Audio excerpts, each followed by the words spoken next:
A tropical depression has formed in the Caribbean and could reach hurricane strength this weekend. If the system intensifies, it would be the 9th named system this hurricane season. Let's bring in CBS News meteorologist and climate specialist Jeff Berardelli. Jeff, how big of a threat to the U.S. is this tropical system? I think it's a very big threat. In fact, we should watch this really closely. You know, there are two things that really bother me about this system. First of all, I was a meteorologist in Florida for 16 years. I've seen a lot of hurricanes. This one has every indication that it is going to rapidly intensify across the Gulf of Mexico, could very well become a major hurricane. Number two, it's only 72 hours away.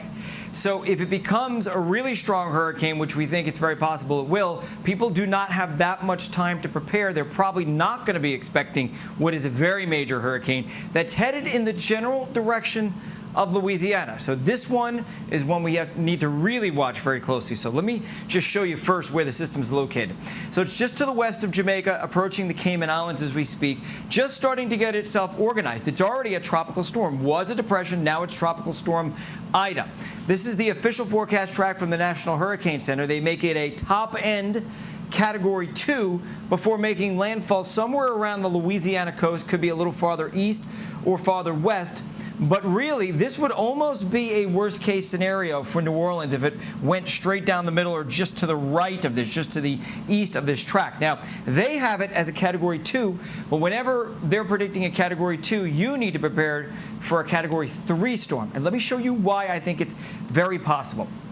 Because take a look at the ocean heat content. So this is not only heat at the surface of the ocean, but heat at the depths of the ocean. And some of the hottest water in the world exists here in the Caribbean and into the Florida loop current. And look where the storm is going, right smack dab over the loop current. The atmospheric winds are going to be very conducive for development. And then once it gets done with the loop current, look at the water. Look at the purples just off the coast of Louisiana.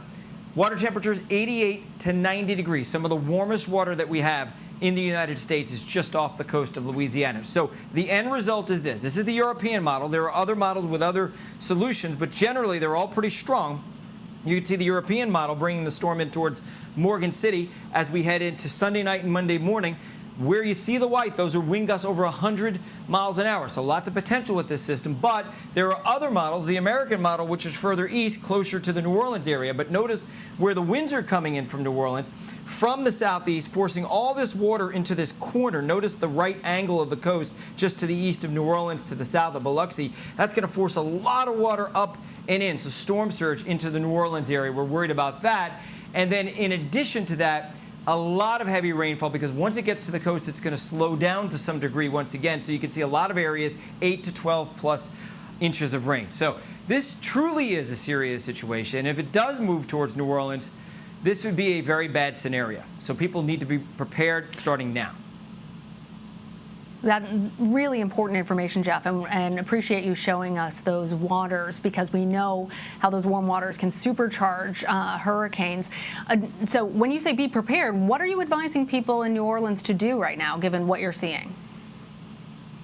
Well, people in New Orleans know this, and hopefully they already are prepared to some degree. So first of all, you need to have a hurricane safety kit. So the typical stuff in it. You need to make sure you have a flashlight. If you have a generator, great. If you don't have one, you can get one. That would be wonderful. You want to make sure you have medications for you, for your family members, food for your pet, or a place to bring your pet in case you're forced to evacuate. There's a lot of things on that hurricane safety kit. So go online, look for instructions on putting together one of those. And if you already have one, top it off. Make sure you have gas in your car, all those things.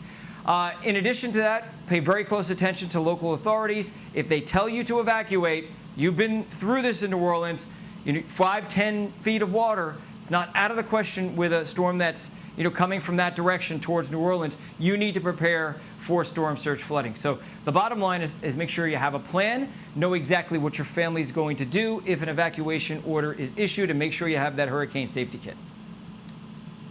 Good practical advice, Jeff. Thank you.